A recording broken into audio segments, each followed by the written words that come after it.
Não é de hoje que a economia dos nossos vizinhos argentinos sofre. Constantemente, a gente vê notícias da situação frágil do país. Mas por que será que isso acontece? Parece um assunto complexo, mas não é. Bom, pode até ser um pouquinho, mas a gente facilita a informação e você vai entender, eu prometo. Uma pergunta: o que aconteceu na Argentina? Tem muitos vídeos pela internet sobre esse assunto, mas de uma forma ou de outra o pessoal sempre puxa a sardinha para um lado político. A gente não tem dessa, não tem lado nenhum, a gente só quer passar as informações como elas são. Parece raro isso hoje em dia, que doideira, né? Há um século, a Argentina era um dos países mais ricos do mundo. O seu PIB era no mesmo nível que da França e da Alemanha. Italianos, espanhóis, franceses e até alemães imigravam para a Argentina na busca de melhores salários e oportunidades de trabalho. De lá para cá, a inflação explodiu e já tiveram que mudar de moeda 5 vezes. Desde 1980, eles suspenderam 5 vezes os pagamentos da dívida externa e hoje devem cerca de 45 bilhões de dólares para o Fundo Monetário Internacional, o famoso FMI. É o seu Madruga da América Latina, digamos assim. Mas por que isso aconteceu com um país tão forte? São vários fatores. Vamos tentar passar pelos principais. A grande maioria dos países tem políticas econômicas que sobrevivem quando um governo é trocado. Já a Argentina muda drasticamente seu modelo econômico a cada 10 ou 15 anos. Tipo, um vem e impõe leis e controles e o outro desregulamenta. Um fecha o país para importações, o outro abre totalmente de forma indiscriminada.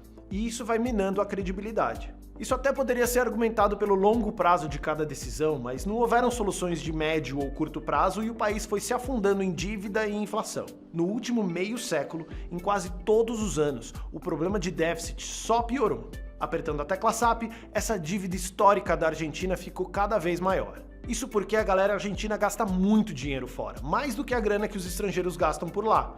E o país importa mais do que exporta. E para coroar, o governo gasta mais do que arrecada. Ou seja, mais grana vai embora cuidando do país do que entra pelos impostos. E o que acontece? Um completo desequilíbrio e a única moeda de referência acaba sendo o dólar.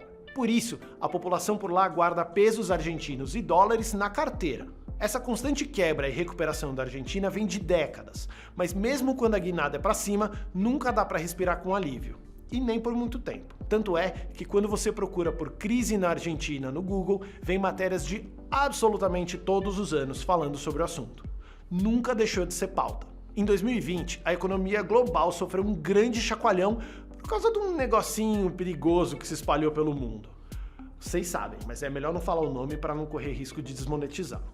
Na América Latina, a contração da atividade econômica da Argentina chegou em 10%, uma das mais graves do continente. Parece pouco? Não é. Quando o país entrou em colapso lá em 2002, a queda foi de 10,9%. E a gente está falando de um colapso. Hoje, 4 a cada 10 argentinos vivem na pobreza, as reservas do Banco Central estão bem baixas e a moeda desvaloriza o tempo todo. E olha que estamos falando de uma população de quase 45 milhões de pessoas, hein? Vamos comparar. O Chile, por exemplo, tem 19 milhões de pessoas e exporta algo próximo de 70 bilhões de dólares. A Argentina exporta um pouco menos, 60 bilhões, basicamente em grãos e carne. Você percebeu?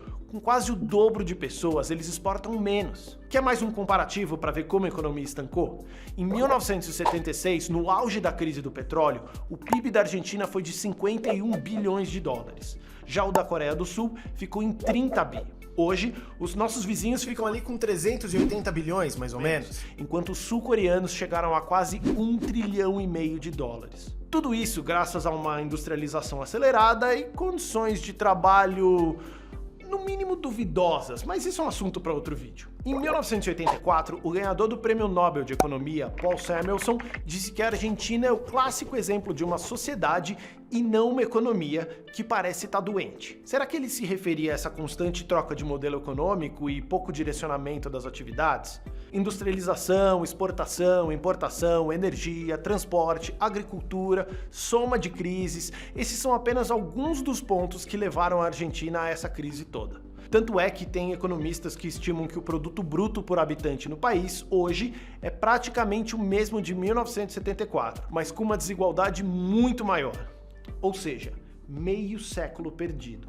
Para piorar, mas também impossível de se culpar, os jovens profissionais argentinos com alta qualificação abandonam o país em busca de oportunidades em outros locais. O país que uma vez foi destino de muitos imigrantes, hoje virou um lugar para não se fincar muitas raízes.